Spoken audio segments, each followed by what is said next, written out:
नमस्कार यहाँहरु सबैलाई म रहेको छु उत्सव र म हजुरहरुको सामु ल्याएको छु एउटा सजिलो टपिक फ्रम ग्रेड 12 फिजिक्स जुन हो डपलर्स इफेक्ट। मैले देखे कि धेरै स्टुडेन्टहरुलाई यो टपिक कन्फ्युजिङ लाग्ने गर्छ, तर यो त्यति कन्फ्युजिङ छैन। यो one of the easiest topic from web हो हैन। र let's start our video. At first हामीलाई क्वेशन सोध्न सक्छ कि सिम्पली 1 मार्क्स 2 मार्क्स को लागि स्टेट डपलर्स इफेक्ट भनेर। डपलर्स इफेक्टलाई यसरी स्टेट गरिन्छ। The apparent change in frequency of sound due to relative motion between source and observer is called Doppler's effect.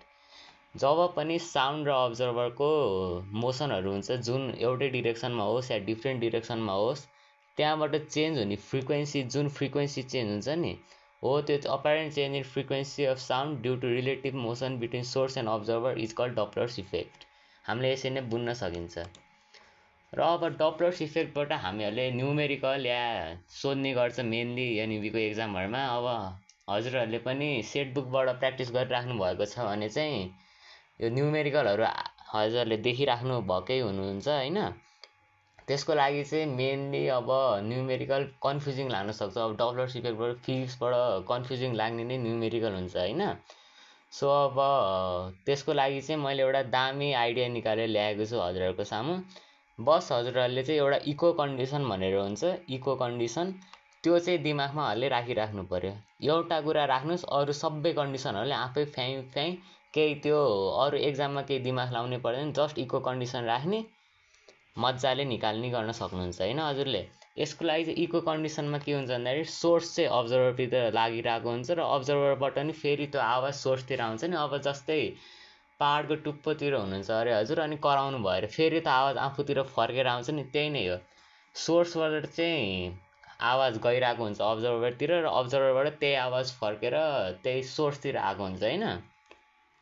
स्क्रिनमा देख्नुहुन्छ हल्ले। बस यो वाला फर्मुला चाहिँ दिमागमा राख्नु पर्यो है। एफ भनेको चाहिँ रियल फ्रिक्वेन्सी हुन्छ हाम्रो र एफ डैश भनेको चाहिँ अपरेन्ट फ्रिक्वेन्सी हुन्छ। Apparent frequency equals to v plus u o by v minus us into F भन्ने फर्मुला चाहिँ दिमागमा राखिराख्नु पर्यो है। v भनेको चाहिँ velocity of sound in air हुन्छ। हामीले त्यसलाई चाहिँ एक्जाममा दिएको छैन भने नि 340 मिटर पर सेकेन्ड लेखेर आउन सकिन्छ। अनि हाम्रो यूएस भनेको चाहिँ velocity of sound coming from source हुन्छ। अनि u0 भनेको चाहिँ अब्जर्भरतिरबाट आएको साउन्डको भेलोसिटी हुन्छ। बस यो फर्मुला थाहा पाउनु पर्यो, v plus u0 by v minus us। यो मज्जाले दिमागमा राखिराख्नु पर्यो यो चाहिँ हैन। यति कुरा थाहा पाउनु र त्यति कुरा थाहा पाएपछि चाहिँ भयो है। र फिगर हेरौँ, सोर्सबाट अब्जर्भरतिर यो सोर्स यो अब्जर्भर भयो। v हाम्रो भेलोसिटी अफ साउन्ड चाहिँ सधैँ सोर्सबाट अब्जर्भरतिरै गइरहेको हुन्छ है। भेलोसिटी अफ साउन्ड सधैँ सोर्सबाट अब्जर्भरतिरै गइरहेको हुन्छ।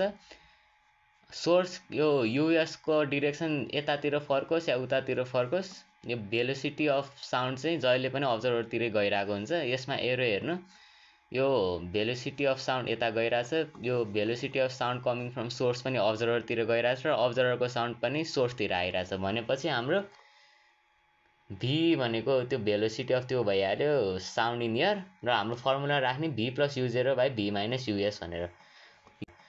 यो एउटा केस हो। यो एउटा केसबाट हामीहरूले डपलर इफेक्टको जुन पनि न्युमेरिकल सल्भ गर्न सक्छौं। र अब अर्को केसहरु हेरौँ है त। अब हाम्रो केस 1 भनेर छ, source is stationary and observer is moving towards source. भनेको यहाँ चाहिँ के थियो, सोर्स र अब्जर्भर दुईटै हिँडेर आएको थियो र यो कन्डिसनमा चाहिँ सोर्स चाहिँ यतिकै बसिरहेको हुन्छ, अब्जर्भर चाहिँ यतातिर हिँडिरहेको हुन्छ। ल एरो हेरौँ है त। भेलोसिटी अफ साउन्ड सधैँ अब्जर्भरतिर ठिक छ। हाम्रो यहाँ यूएस भनेर थियो, यहाँ छैन। किन भन्दाखेरि हाम्रो सोर्स चाहिँ स्टेशनरी छ। अब्जर्भर चाहिँ u0 भनेर देखाइरहेको छ, यहाँ पनि u0 भनेर देखाएको छ। यो कन्डिसनमा के छ, v plus u0 by v minus us। यहाँ us छ, त्यही भएर हाम्रो यसमा चाहिँ us भनेर हालेको छ। यहाँ us को कुनै पनि कुरा लेखिएको छैन भनेपछि हाम्रो us यहाँ 0 हुनेछ हैन। फर्मुला हेरौँ, v plus u0 by v minus us छ। अब us छैन भनेपछि v माइनस 0 भनेको v plus uo by v minus 0 भनेपछि बाई v हुने भयो हैन। र हाम्रो फर्मुला रहेको छ apparent frequency equals to v plus uo by v into f। मैले बेला बेलामा v प्लस u0 पनि भन्न सक्छु। uo लाई चाहिँ मैले u0 भनेर नि पढेको छु हैन, त्यसमा कन्फ्युज नहुने। v plus uo by v। अब अर्को कन्डिसन छ source is moving towards stationery observer. यसमा चाहिँ माथिको केस 1 मा चाहिँ सोर्स चाहिँ स्टेसनरी अब्जर्भर चाहिँ हिँडिरहेको थियो भने सोर्स चाहिँ अब्जर्भरतिर गइरहेको छ, अब्जर्भर चाहिँ स्टेसनरी छ हैन। र यो कन्डिसनमा चाहिँ सोर्सबाट भेलोसिटी अफ साउन्ड सधैँ अब्जर्भरकोतिर, अनि यो युएस भनेको चाहिँ साउन्ड कमिङ फ्रम सोर्स चाहिँ अब्जर्भरतिर गइरहेछ। अब्जर्भरतिरबाट कुनै नि साउन्ड आएको छैन भने चाहिँ यु0 हाम्रो 0 भयो हैन, युओ हाम्रो 0 भयो हैन।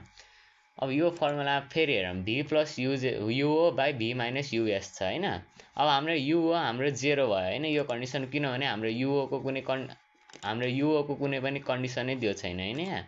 भनेपछि v by v minus US हुने भयो हाम्रो यो फर्मुला चाहिँ, v by v minus US into F. सजिलो छ डब्लर चाहिँ, अरू केही दिमाग लाउनै पर्दैन, बस इको कन्डिसन थाहा पाउने मजाले एन्सर आइहाल्यो अनि। र हाम्रो अर्को कन्डिसन रहेको छ observer is moving away from stationery source. भनेको चाहिँ सोर्स चाहिँ यो स्टेसनरी छ र अब्जर्भर चाहिँ अर्कै डिरेक्सनमा गइरहेछ, सोर्सतिर हैन, सोर्सबाट अर्कै डिरेक्सनमा गइरहेछ। यहाँ एउटा एरो छुटेछ, यो चाहिँ उता राइटतिर गइरहेछ अब्जर्भर चाहिँ।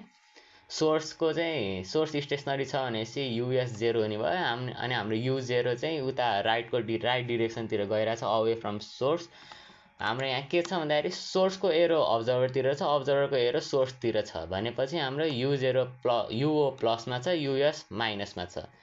यो कन्डिसनमा चाहिँ एरो हेरौँ, हाम्रो युएस 0 नै हुने भएपछि v माइनस युएस 0 भनेपछि v माइनस 0 भनेपछि हाम्रो तल v नै हुने भयो। र माथिको कन्डिसनमा यो इको कन्डिसनमा चाहिँ अब्जर्भरको साउन्ड सोर्सतिर आइरहेको थियो, र यो कन्डिसनमा अब्जर्भरको साउन्ड सोर्सबाट टाढा गइरहेछ भनेपछि यो कन्डिसनमा प्लस भएको साउन्ड चाहिँ, इको कन्डिसनमा प्लस भएको साउन्ड चाहिँ यो observer is moving away from the stationary सोर्समा चाहिँ माइनस हुन जान्छ। बस इको कन्डिसनले चाहिँ हरेक खालको हाम्रो जुन पनि न्युमेरिकल गर्ने या डिराइभ गर्ने फर्मुलाहरू हुन्छ नि, यो डब्लर सिटबाट सब निकालिदिन्छ इकोवाला फर्मुला दिमागमा राख्ने हो भने। र हाम्रो अर्को कन्डिसन छ source is moving away from stationery observer भनेर कन्डिसन छ। अर्को चाहिँ अब्जर्भर चाहिँ स्टेसनरी रहेको छ, सोर्स चाहिँ अब्जर्भरतिर नभएर अब्जर्भरबाट अपोजिट डिरेक्सनमा गइरहेछ। भेलोसिटी अफ साउन्ड चाहिँ मैले अघि नै भनिसकेँ, अब्जर्भरतिर मात्रै फर्किन्छ, अरू कतैतिर जाँदैन। र apparent frequency F dash equals to v by v plus u s. हाम्रो यहाँ हाम्रो अब्जर्भरको कुनै पनि भेलोसिटी नभएपछि युजेर हाम्रो 0 नै हुने भयो, v प्लस 0 भनेपछि v नै हुने भयो। अब यहाँ सोर्सको डिरेक्सन हेरौँ, सोर्सबाट चाहिँ अब्जर्भरतिर गइरहेछ, त्यही भएर माइनस भयो। सोर्सको अब यतातिर राइट अब्जर्भरबाट अवेतिर गइरहेछ भने चाहिँ यहाँ प्लस हुने भयो नि त हैन। त्यही भएर यो कन्डिसनमा चाहिँ v प्लस 0 भनेपछि माथि v नै भयो, तल v प्लस युएस भयो इन्टु एफ। यो कन्डिसन पनि बुझ्नुभयो होला। र अब अर्को छ source and observer moving in opposite direction. अब यो फर्स्ट कन्डिसनमा चाहिँ सोर्स स्टेसनरी अब्जर्भर हिँडिरहेको, अब अब्जर्भर स्टेसनरी सोर्स हिँडिरहेको, यिनीहरू थियो यहाँ। अब यो कन्डिसनमा के छ भन्दाखेरि अब्जर्भर र सोर्स दुईटै अपोजिट डिरेक्सनमा हिँड्ने, एउटातिर होइन अर्कोतिर होइन। सोर्स लेफ्टतिर हिँडिरहेछ भने अब्जर्भर राइटतिर हिँडिरहेछ, र त्यसरी नै अपोजिट डिरेक्सनमा गइरहेको छ होइन। र माथिको फर्स्ट कन्डिसन सोर्स अब्जर्भरतिर गइरहेछ, अब्जर्भर पनि सोर्सतिर आइरहेछ भनेपछि यो इको कन्डिसन नै भयो, v plus u o by v minus युएसए भयो। र अर्को छ सोर्स चाहिँ अब्जर्भरबाट उता टाढा गइरहेछ र अब्जर्भर पनि सोर्सबाट टाढा गइरहेछ। यो एरोहरू हेर्नु होला हजुरले, फेरि यो दुईटै कन्डिसनमा टाढै गइरहेको हुनाले एरोहरू हेरेपछि चाहिँ अलि राम्ररी बुझ्नुहुन्छ हैन। यो युएस अब्जर्भरबाट टाढा गइरहेछ र युओ पनि सोर्सबाट टाढा गइरहेछ भनेपछि माथि इको कन्डिसनमा v plus u0 by v minus u s हुन्छ भने माथिको प्लसलाई माइनस बनाइदिने, अनि तलको माइनसलाई प्लस बनाइदिने, v minus u0 by v plus US.